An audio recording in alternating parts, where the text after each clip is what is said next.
En Venezuela, 158 menores de edad fueron detenidos, torturados y recluidos en cárceles con presos comunes y de alta peligrosidad luego de la elección presidencial que perdió Maduro.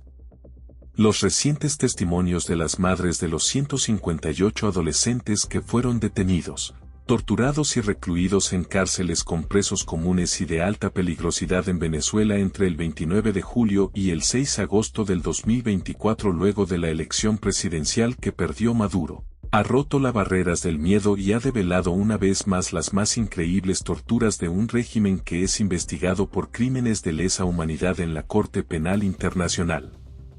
Los jóvenes, de entre 14 y 17 años y que acaban de ser visitados por sus progenitoras, enfrentan cargos de terrorismo en unos procesos en los que no han podido contar con defensa privada.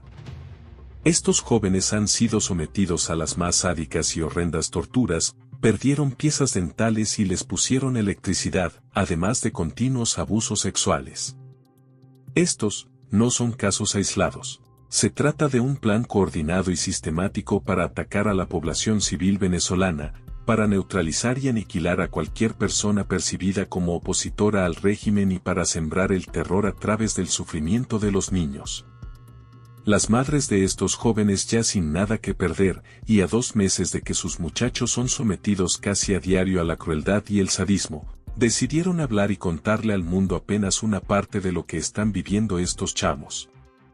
Jennifer Febres tiene a su hija menor de edad tras las rejas, siendo inocente y sin estar involucrada en protestas. Quien le confesó prefiero dormir y no despertarme más nunca, acabaron con mi vida, o el caso de Lireni Molina, quien contó que su hijo jugaba fútbol con unos vecinos cuando llegó la policía. Lo golpearon brutalmente y le sembraron armas solo por el hecho de negarse a grabar un video en el cual tenía que decir que María Corina Machado le pagó $30 por hacer disturbios.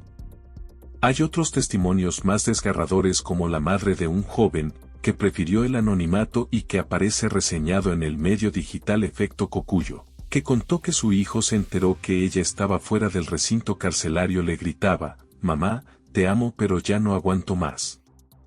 Me quiero matar». También está el de Mireya González, quien tras 2 meses sin ver a su sobrino contó que éste le dijo que en la cárcel de Tocuyito le dan comida con gusanos y apenas agua 2 veces al día. Todos los familiares coinciden en que sus seres queridos están muy delgados y casi entrando a etapa de desnutrición. El 17 de septiembre ante la ONU Marta Baliñas, presidenta de la Misión Internacional Independiente de Determinación de los Hechos sobre la República Bolivariana de Venezuela dijo, Maduro admitió haber arrestado a más de 2.200 personas entre los que se encuentran al menos 158 niños algunos con discapacidades y acusados de delitos graves como terrorismo e incitación al odio. En Venezuela después del 28 de julio a esos 158 jóvenes y al resto de los 2.000 detenidos están en recintos carcelarios de alta peligrosidad. Una madre, en un caso del 2023, denunció que su hijo, al comparecer ante el tribunal, sufrió diversos tipos de tortura desde su detención.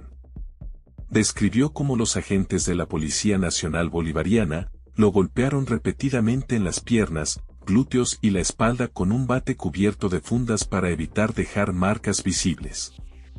Además, relató que estrellaron su cabeza contra una puerta y le aplicaron múltiples descargas eléctricas en las rodillas, costillas y testículos. El estudiante indicó que, en medio de este trato cruel e inhumano, fue obligado a hacer una declaración frente a la cámara de un teléfono móvil, en la que implicó a un sindicalista y un periodista. Estas torturas y abusos sexuales a los niños venezolanos son ordenadas directamente por el presidente Maduro, por los directores de línea o por el director general. Igualmente, se señala a Diosdado Cabello, segundo hombre del régimen, como una de las personas que imparte órdenes directas al director del organismo de inteligencia y represión. En Venezuela el sistema de justicia es cómplice de estos delitos contra los niños y contribuye directamente a la perpetuación de la impunidad en casos de violaciones de derechos humanos y delitos, impidiendo a las víctimas acceder a recursos legales y judiciales efectivos. En ciertos casos, también contribuye a la política estatal de reprimir a la oposición. La misión de la ONU también ha encontrado evidencias respecto a la participación directa de militares cubanos en esta política criminal del Estado venezolano. Este tipo de comportamiento criminal por parte de funcionarios del Estado no constituye incidentes aislados y esporádicos en Venezuela. Más bien, como ha sido documentado, tanto por organismos internacionales como por organizaciones no gubernamentales de defensa de derechos humanos, el uso de la tortura en las últimas décadas por parte de los servicios de inteligencia y sus agentes forma parte de un patrón estatal sistemático de represión en contra de estudiantes, líderes sindicales, políticos, periodistas, ONGs y defensores de derechos humanos. Por su parte, la Misión Internacional Independiente de la ONU para la Determinación de los Hechos sobre la República Bolivariana de Venezuela, MIB, investigó más de 212 casos de víctimas que fueron sometidas a tortura, violencia sexual y a otros tratos crueles, inhumanos o degradantes por agentes de la Dirección General de Contrainteligencia Militar y del Servicio Bolivariano de Inteligencia Nacional, SEBIN, de Venezuela. Estos datos reflejan solo de manera parcial el número de víctimas, ya que, con mucha frecuencia, las víctimas o sus familiares se abstienen de denunciar por temor a represalias por parte del régimen. Por otro lado, hay que resaltar que, en decenas de ocasiones, las torturas del régimen han llevado a la muerte a las víctimas, como en los casos del concejal Fernando Albano del capitán Rafael Acosta Arévalo. El uso continuado de una violencia extrema, física y psicológica por parte de las autoridades venezolanas contra los disidentes políticos y sus familiares obedece a múltiples objetivos: obtener información, confesiones o delaciones forzadas de los detenidos, reprimir y castigar a aquellos considerados como amenazas a la hegemonía del régimen, crear un clima de miedo y terror en la sociedad con el fin de disuadir a las personas de expresar opiniones contrarias al gobierno, o de participar en actividades políticas opuestas al régimen, y, en última instancia, mantener un férreo control social y político en el país.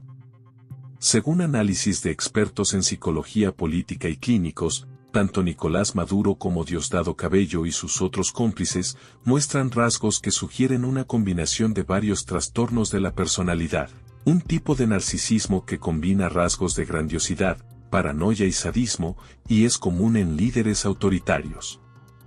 Tanto Maduro como Cabello muestran una constante afirmación de su grandeza y superioridad, atribuyéndose el papel de salvadores de la patria o defensores del pueblo, mientras denigran y deshumanizan a la oposición y a los críticos. En el narcisismo maligno, el sadismo se expresa como una indiferencia y un goce en el sufrimiento de otros y, una satisfacción en el dolor ajeno. Al promover torturas y actos represivos, refuerzan su poder a través del miedo y buscan castigar a quienes perciben como amenazas. Esta frialdad se refleja en decisiones y políticas que llevan al sufrimiento de sus críticos sin que esto represente una carga moral. Aunque pueden presentar una imagen de defensa del pueblo, su manipulación mediática y sus discursos apelan a la división social. Este tipo de psicopatía les permite proyectar una imagen populista y carismática en ciertos contextos, mientras que detrás de escena implementan tácticas de intimidación y represión. Tanto Maduro como Cabello han respaldado abiertamente políticas y tácticas represivas que generan miedo y castigan la disidencia. El sadismo político se ve en la complacencia con la que justifican la tortura y la represión, y la falta de mecanismos efectivos de justicia en el país. Estos líderes sádicos buscan no solo castigar a sus enemigos, sino también humillarlos públicamente. En sus discursos, tanto Maduro como Cabello emplean un lenguaje de burla y deshumanización hacia los opositores, lo que sirve para reforzar su poder y advertir a otros sobre las consecuencias de la oposición. Aunque pueda parecer paradójico, estos delincuentes suelen tener una gran inseguridad que los impulsa a buscar el control total de la sociedad.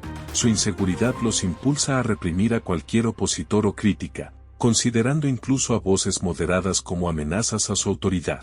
Esta intolerancia extrema lleva a que utilicen la tortura no solo como castigo, sino como advertencia para quienes desafíen su poder. Según los analistas clínicos, Nicolás Maduro y Diosdado Cabello presentan una mezcla de rasgos de narcisismo maligno, psicopatía funcional, sadismo y una inseguridad profunda que los impulsa a ejercer control absoluto.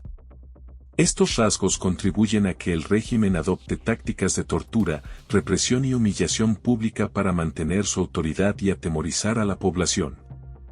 Para personas con estas características, la tortura y la represión no son solo herramientas de control, sino formas de reafirmar su poder y su invulnerabilidad, sin importar el sufrimiento que causen. Estos actos contra el propio pueblo venezolano, sus jóvenes, mujeres embarazadas y hombres, les proporcionan una gratificación emocional, ya que refuerzan su control y les permite afirmarse en su autoridad sin restricciones morales. En algunos casos, los líderes con tendencias sádicas o narcisistas disfrutan del acto de intimidar o castigar porque les permite sentirse superiores y alimentar su necesidad de poder absoluto. Al ver a otros someterse o sufrir bajo su control, estas personas pueden experimentar una satisfacción personal o una especie de alivio de su paranoia, sintiendo que han neutralizado posibles amenazas. En el caso de líderes autoritarios, la tortura también les proporciona una forma de mantener el poder a través del miedo, lo que les ayuda a evitar cualquier desafío a su régimen. Esta satisfacción puede interpretarse como una especie de diversión dentro de su propio marco psicológico, ya que, para ellos, el sufrimiento ajeno no representa un problema, sino una herramienta legítima que les proporciona poder y estabilidad. Asimismo, sus familiares cercanos también pueden mostrar comportamientos abusivos o insensibles. Los efectos de vivir en un entorno de poder absoluto y de impunidad pueden llevar a algunos familiares a asumir actitudes similares, viviendo con privilegios y sin enfrentar consecuencias por sus actos. Desarrollan una falta de empatía, ya que ven el sufrimiento ajeno como un sacrificio necesario para mantener su estilo de vida y estatus. Este entorno fomenta una mentalidad en la que la violencia y represión se normalizan como medios para preservar el poder y el control. Los familiares son, con frecuencia, parte de la estructura de poder y participan en diversas decisiones y actividades de represión, ya sea directa o indirectamente. Este tipo de dinámica familiar puede llevar a que, si bien algunos familiares no necesariamente tengan tendencias psicopáticas o sádicas, sigan las decisiones del líder sin cuestionarlas, manteniendo el sistema de abuso y opresión. Es común que los familiares, especialmente los hijos de estos delincuentes autoritarios, desarrollen una mentalidad similar a la de sus padres, ya sea por genética o por la influencia del entorno. Los estudios han mostrado que, si un padre presenta rasgos de narcisismo maligno, psicopatía o sadismo, es más probable que algunos de estos rasgos se manifiesten en sus hijos, ya sea como un aprendizaje o como predisposición genética. En estos regímenes, es común que el poder se maneje como un legado familiar. Los hijos o familiares de líderes autoritarios a menudo son preparados para asumir posiciones de poder y perpetuar el sistema de represión. Esta dinámica familiar refuerza el concepto de poder absoluto y el uso de la violencia y la tortura como formas legítimas de control, lo que lleva a la familia a actuar de manera similar a la del líder. Obviamente, no todos los familiares de un delincuente autoritario tienen necesariamente la misma inclinación hacia la tortura o la represión.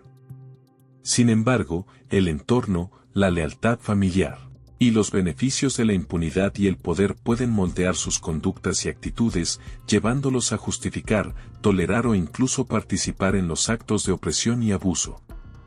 Por lo tanto, aunque los rasgos patológicos no siempre se heredan, la cultura de abuso y control dentro de la familia sí puede replicarse y mantenerse de generación en generación.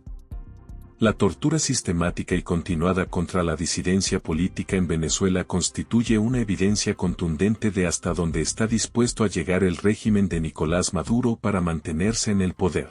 Ello debe plantear a la comunidad internacional y a los líderes de la oposición en Venezuela interrogantes muy serias sobre la sinceridad de las declaraciones de los voceros del régimen cuando prometen apertura y cambios democráticos. Es de suma importancia construir y mantener una memoria colectiva, histórica, cultural e incluso jurídica en relación con estos graves delitos. además de denunciar y documentar la práctica reiterada de la tortura en Venezuela. Es esencial ayudar a que la ciudadanía tome plena conciencia de la magnitud del daño físico y moral que un amplio grupo de venezolanos ha sufrido mientras luchaba por rescatar la democracia y restablecer el Estado de Derecho en el país. Solo así lograrán, no solo que se haga justicia a las víctimas, sino también protegerse como sociedad y nos asegurarse que episodios tan oscuros como los que se han vivido en las últimas décadas en Venezuela, no vuelvan a ocurrir jamás en el país. No se puede olvidar.